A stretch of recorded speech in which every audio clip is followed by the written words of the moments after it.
y'all, this is Shania and welcome to another video. Naya, and welcome to my channel.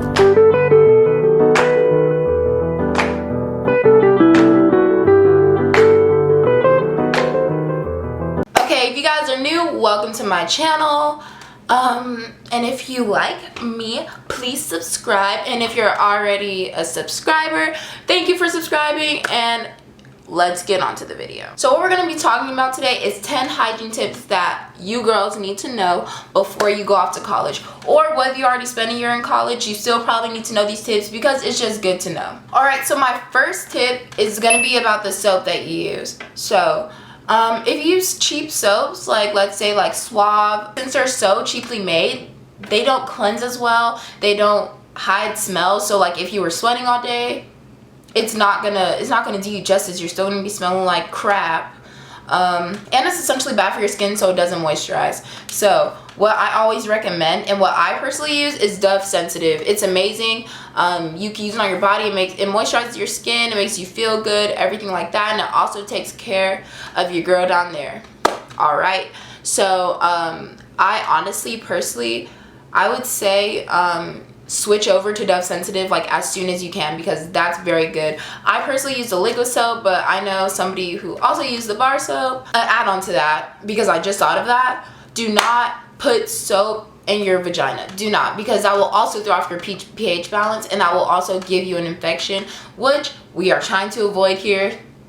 Happy college year, you know, nobody wants a yeast, or nobody wants that kind of thing. So for the second tip is, if your pH is already off and you need kind of help to how to like figure that out, take cranberry pills. So cranberry pills balances your pH actually. So if your pH is really thrown off, the cranberry pills will bring it back to equilibrium so that you won't be getting any smells, because when your pH is off, you get smells, you get different color discharge, things like that, things that you really do not want. So what you're gonna have to do is take cranberry pills. Alright, so next what we're gonna be talking about is yeast infections. So I know that sounds like a super scary word, and most women do not want to talk about it because it kind of seems like, who wants to say that they have an infection, you know, especially in a sensitive area like down there. So basically, I'm just going to tell you what it is first. So yeast infection is an infection caused by yeast, which is a type of fungus. So for the infection to occur, the normal balance of yeast and bacteria has to be disturbed, allowing an overgrowth in the yeast. So that is technically what a yeast infection is. You can get a yeast infection by literally almost anything, you guys. So it's not just sex. It can be, but it's not just. So it could be limited to wearing super tight underwear, tight suffocating underwear, not having a good diet, not drinking enough water, things like that, things that you can actually control. So don't think it's anything because of something nasty. So things that you can do to prevent a yeast infection is have a good diet, drink some water, eat some veggies, wear cotton underwear so that your girl down there can breathe, you know. Also, sometimes when you're going to sleep, don't wear any underwear at all. Let it air out, because that is good for your vaginal health. That is very good. Make sure you wear a cover though, because your roommate's kind of going to be like, what, you know? And also cutting down on sodium. So if you guys already do have a yeast infection, I would recommend Monistat. I personally use Monistat, and it is a little uncomfortable at first, but it completely clears out the yeast infection. And I think you would rather go through a little uncomfortability than have a yeast infection, because if you do not treat your yeast infection, it can get worse and lead to other nasty things that you do not want to have. All right, so for my fourth step, we're keeping it real, y'all. Like just keep it real. Girls, you are going to have sexual relations with people in college. If you do these things, whether it's oral or all the way, don't know the professional word for it right now, but unless it's oral, even if it's oral or all the way, I would recommend after you do anything with another partner, pee right after. Use the bathroom, because any bacteria or anything that has gotten in your vagina, it will be flushed out and you will not get a UTI. And after that, I will also recommend showering. If you do not shower after you do anything sexual, that is very nasty, because all the bacteria from the other person and from you are going to be on you. You probably sweated or just literally anything. That's your business. but please shower, because that's literally disgusting. Even if you're coming back in your dorm at 2 a.m. and you think your dorm mates are going to hear you, it's better to just shower than the repercussions of what it could lead to. Okay, so tip 5 is for all of my athletes. So ladies, we are still women. We may be athletes and we may be strong, tough, whatever, but we are still women, so we still take care of ourselves. So if you have an away game or things like that, and if you have an away game and it's a far distance travel, anything more than 30 minutes, I would advise that you take a wash off before you get onto the bus. Because let's say you play basketball like I do. So you just played 4 quarters, you've been sweating and you're nasty, just completely disgusting from all of the sweat and other people's sweat, and it's just gross. So imagine going on a bus and sitting in that dried up sweat and bacteria and germs for 2 to 3 hours or however long your trip is. That is literally disgusting. We are women. Therefore, you have to take care of yourself. And when you stink, just know everybody on the bus is going to smell you. It smells literally disgusting. And then your girl down there is going to start to smell because you're letting sweat sit in all of your crevices. It's just disgusting. So I would recommend taking a wash off. So a wash off, if you don't know, is where you just have like a soap and a rag and you kind of wash all the important parts of your body. And then so you can just be refreshed or smell good. I would also recommend baby wipes. It's not ideal, or it's not ideal because you're gonna be using a lot of wipes, but it's recommended because that's just nasty. All right, so tip number 6 kind of ties into that, and that is gonna be poop wipes. So there's probably an official name for them, but I call them poop wipes. And so these are really good. So every time after you poop, and I also use them when I pee, I would recommend to use these wipes because honestly, sometimes tissue does not work good enough, and nobody wants Judy stains in your panties, girl. That is not cute. So I would recommend poop wipes. You can use them after you poop or pee. Carry them around in your purse. They will literally be your best friend. You will always stay super clean and super fresh because let's be real, we're all humans. Sometimes people have accidents.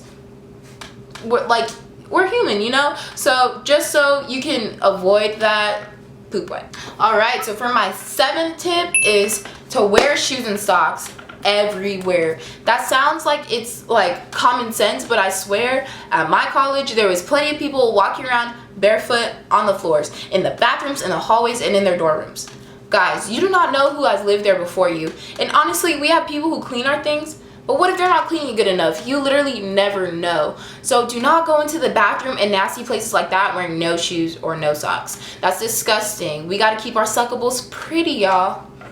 Alright, y'all, so for my 8th tip, this is gonna be for the bathroom. So whether you have a community bathroom or you share a suite with bathroom or even have your own bathroom, that was stupid. Make sure you clean your hair out the shower. This is one of my pet peeves, and it's the nastiest thing that you can possibly see when you are in the shower that you share with other people. You go in and you see hair everywhere. That is disgusting. That is so gross. So guys, don't be that person to leave strands of hair everywhere. I know that I take my hair out, like when I'm cleaning my hair, I literally, the strands that come out, I take them off and I put them on the wall just so that it doesn't go down the drain and clog it. After I put on the wall, when I'm done with my shower, literally right after, what I do is I take a paper towel and I wipe all of my hair off and throw it away. That is the fastest and easiest way. There's no excuse for you to be leaving hair in the shower. Also, if you're shaving things like that and there's still hair left, just splash the water everywhere. Literally, no reason to leave hair in the bathroom. Alright, so for my 9th tip, it would be to keep gum. Really, it sounds really simple, but honestly, sometimes your breath is gonna stink after you eat in the cab. Even sometimes maybe you're not brushing your teeth right and your breath stinks. There's different reasons why your breath is gonna stink. Or if somebody else's breath is stinking and they're trying to talk to you, offer them a piece of gum, you know? They're gonna think it's something nice, but really they breath stink and you just don't want to talk to them. But y'all, we gotta get with it. We gotta make sure we stay fresh at all points. It's not only hot girl summer, it's hot girl life. We gotta make sure we're on point at all times. All right, so for my 10th and last tip is going to be just to take a shower. Now, it's not just that. That's just the simplified way of saying it. For me, for instance, I'm in Texas. It's hot. So throughout the day, even if you're just going to class, it's like 100 degrees out here. So you will sweat walking to class.